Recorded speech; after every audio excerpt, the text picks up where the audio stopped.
We would now like to start the press conference by Foreign Minister Kamikawa. There is one point that I would like to explain. For the outreach style diplomatic activities, as a part of the outreach diplomatic activity inside Japan, I myself, on the 5th of this month, have participated in the meeting hosted by the EU delegation and ambassador with the ambassadors from the 27 member states at the present. From my part, Japan and European Union are strategic partners to maintain and strengthen a free and open international order based on rule of law and to jointly address the shared issues of the international community, and that we would like to continue to jointly address regional and international communities' issues. And the agreement were given by the ambassadors. And I myself explained the Japanese position on diplomacy on regional situations, including the Gaza, in the Pacific, and Russian aggression against Ukraine, and so forth. And I have also mentioned that we would like to cooperate to address the world without nuclear weapons, as well as WPS, Women, Peace and Security. EU has a population of 450 million, have 20% of the world's GDP. It is an important partner for us in international rulemaking. So to have an active exchange of views in a very frank manner, it was an invaluable opportunity for me to discuss with ambassadors of the European Union and also with the European Union. Those of you who have questions, please raise your hand, and when you're designated, please come to the nearby microphone. Mr. Sato from NHK. Igarashi, NHK. I'd like to ask a question about the Israel-Palestine situation. Israel has resumed attacks throughout the Gaza Strip, and it is moving ahead with ground incursions, and there's concern about the further deterioration of the humanitarian situation, the resumption of attacks. What is your take on this and the future responses by the Japanese government? And would we be asking for humanitarian pause going forward? With regard to the Israel-Hamas relations and deals, with regard to hostages, with regard to further extension of fighting a pause, the deadline has passed without agreement, and Israel Defense Forces has resumed fighting, including the southern part of Gaza Strip. We are looking at all of this with serious concern. With regard to the pause in fighting and release of hostages and transport of humanitarian goods to the Gaza Strip is something that we had welcomed, but the resumption of fighting is truly regrettable. With resumption of fighting, the critical humanitarian situation might become even more serious, and we are strongly concerned about this. And for those that have been kidnapped by Hamas and have been detained for long term, are placed under very tough and severe situations. And because of these reasons, a return to the agreement and early calming down of the situation, I believe, is important. And toward fighting pause, once again, we'd like to make appeals to the relevant persons, and we'd like to continue our diplomatic efforts. And for all parties to abide by international law, including international human law, that has to be emphasized. And in the actual military activities, in order to prevent the victimization among citizens, all possible feasible measures should be taken. We think that is necessary. And we cannot prejudge the future. However, on our part, we'd like to continue to communicate with relevant countries and international organizations and to all of the parties concerned. We'd like to make an appeal that they would emphasize international law and also international humanitarian law. And what we have voted for, Resolution 2712, UN resolution, is something that we'd like to call upon for these to behave in good faith, and immediate release of hostages and all the parties to act based on international law, calming down the situation as soon as possible. We'd like to make diplomatic efforts toward this end. Thank you. Next, from Asahi Shimbun, Tsuyama. Yes, this is Matsuyama from Asahi. I have a follow-up question. In the southern part, there are many the civilians who have become refugees from the northern part. So there is a concern of the expanded sacrifice of the civilians. And you, the minister, you have said that all the international law that must be complied with. But how would you address the international community? What kind of message will you be sending out? Now, as I have already explained to you, to Israel, I myself have visited Israel very recently, and inclusive of that, I have firmly criticized Hamas attack on the terrorist attack on Israel, and I have directly asked for the response in accordance with international law, including the international humanitarian the law. On the 1st of December in Dubai at the Japan-Israel summit, Prime Minister Kishida has conveyed to President Herzog Japan's position, and that once again a request was made for the humanitarian situation to be improved on Gaza. The situation does not allow for optimism going forward, but Japan will continue to communicate with the relevant countries as well as the international institutions, and we will approach all of the other parties to comply with international law, including international humanitarian law, and to act in good faith in accordance with the UN Security Council resolution adopted, where Japan has also agreed, and Japan will continue impatiently the diplomatic efforts to calm down the situation and to go for the agreement on the suspension of the war fight and to improve on the humanitarian situation. 先ほどから続いてます。Hamamoto, IWJ. I'd like to continue on with the questions on Israel-Palestine situation. Advisor to the defense minister said that Israel is not fighting with the terrorist organization, that Israel is fighting with the Gaza nation. And collective punishment on civilians is a blatant violation of international law. It's genocide. And so if you do not call out to stop, it's tantamount to becoming a conspirator. The government...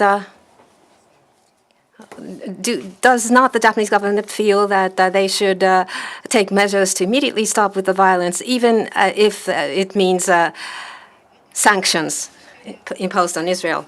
On our part, Israel being subject to Hamas attacks, I believe Israel has a right to protect its nation and its citizens in accordance with international law. At the same time, up until now, to Israel, including when I visited Israel previously, on numerous occasions, I have unequivocally condemned terrorist attacks by Hamas, but I have directly asked that responses be in line with international law and that be in line with international humanitarian law as well. At the December 1st Dubai Japan-Israel summit talks, Prime Minister Kishida talked to President Herzog and talked about Japan's stance and has once again directly made an appeal about improvement of the humanitarian situation in the Gaza Strip. Once again, at the risk of repeating, the situation does not allow for prejudgment. So we'd like to continue to work with international organizations as well as relevant countries to communicate with them. And we'd like to ask all parties to abide by international, including international humanitarian law, and also in good faith behave in accordance with the UNSC resolution, which Japan has also voted for. The immediate release of of hostages, and also the improvement of a humanitarian situation, and also return to pause in fighting and return to the agreement. To early the Kamikawa situation, we'd like to continue diplomatic efforts. Next question.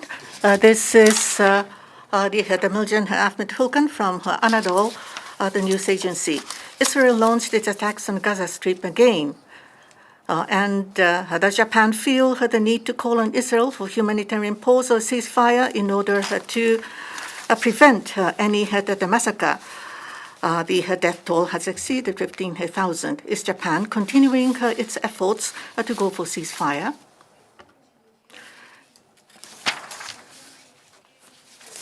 Now, because of the highly complicated the background as well as the history which has led to the incident this time, in order to move towards ceasefire, we need to accumulate results one by one. And having said so, Japan have been making efforts to secure the environment which will make humanitarian assistance activities to be possible, and asking for a suspension of the war fight with the humanitarian the purpose in the mind. And I myself have, as a chair, have compiled the statement by the G7 foreign ministers and the UN Security Council resolution, which is 2712, adopted on the 16th of November. I have visited Israel and Palestine as well as Jordan. I have also made many telephone conferences with the relevant parties. So we have continued our diplomatic efforts. And on the 1st of December in Dubai at the Japan-Israel the summit, Prime Minister Kishida has once again directly asked President Herzog to improve on the humanitarian situation in Gaza. Although we cannot prejudge what may happen, we will patiently and actively continue with our diplomatic efforts. Kyodo Press, Katsurada.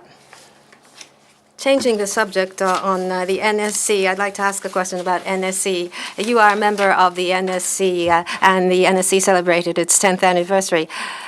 The role of the NSC, how do you evaluate that? And also that it is too secretive, and there should be more communication with the citizens. So this is a voice which is heard. The future way NSC ought to be and challenges. Could you refer to these, please?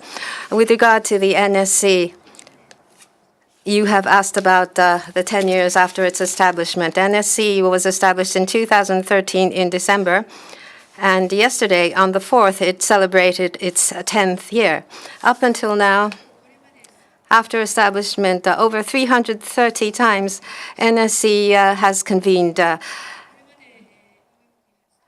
And the first national security strategy has been adopted, and peace and security legislation has been drawn up. They have played a central role in this. And with regard to the regional situation, through discussions of this matter, free and open Indo-Pacific, under this vision, including diplomacy by the leaders, the NSC has supported active diplomacy on the part of Japan. And last year, space, cyber, and economic security and security new challenges were addressed by the NSC in its new national security strategy. And so NSC in this way has been the control tower of the national security policies, and I evaluate the organization as such. And also with regard to the future of NSC, how it ought to be and challenges, NSC going forward we'll be discussing the national security issues, diplomacy, defense, economic policy on various issues. They will take a strategic perspective centered around the Prime Minister and the relevant ministers, and so that politics can exert strong leadership, and for the government to exert flexible national security policies, and in order to promote strategically such measure, it will continue to serve as control tower. And as Foreign Minister, I intend to play an active role. Thank you. Next question from Mainichi Shimbun, please. This is Kaguchi from Mainichi Shimbun. From today, between the foreign ministry authorities and defense ministry authorities are starting the Japan-U.S. extended deterrence dialogue. There is what may be the significance of having this dialogue in view of the current security environment. And for the nuclear deterrence, there is also strong criticism that it may be going against the nuclear disarmament. For the Japanese position, how will respond to China, Russia, or North Korea as they are increasing their nuclear weaponry? Now, you have asked the question on what may be the results to be expected as well as the relevance of it to do with extended deterrence dialogue. For the Japan-U.S. dialogue, as part of Japan-U.S. security and defense cooperation, looking at the regional security environment as well as Japan-U.S. alliance defense posture and the nuclear as well as missile defense policy. In addition to that, discussion is made on arms control as well as the strategic deterrence, including the risk to be reduced. Through such discussion, to improve on the mutual understanding on the strategic and capability of the alliance, and also to have exchange of views in depth on the policies to further strengthen deterrence at the power.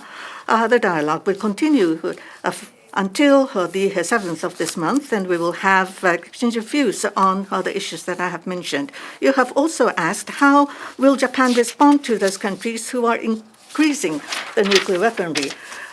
In general terms, at the moment, Russia is making nuclear weapons a threat, as well as North Korea is developing nuclear as well as missiles.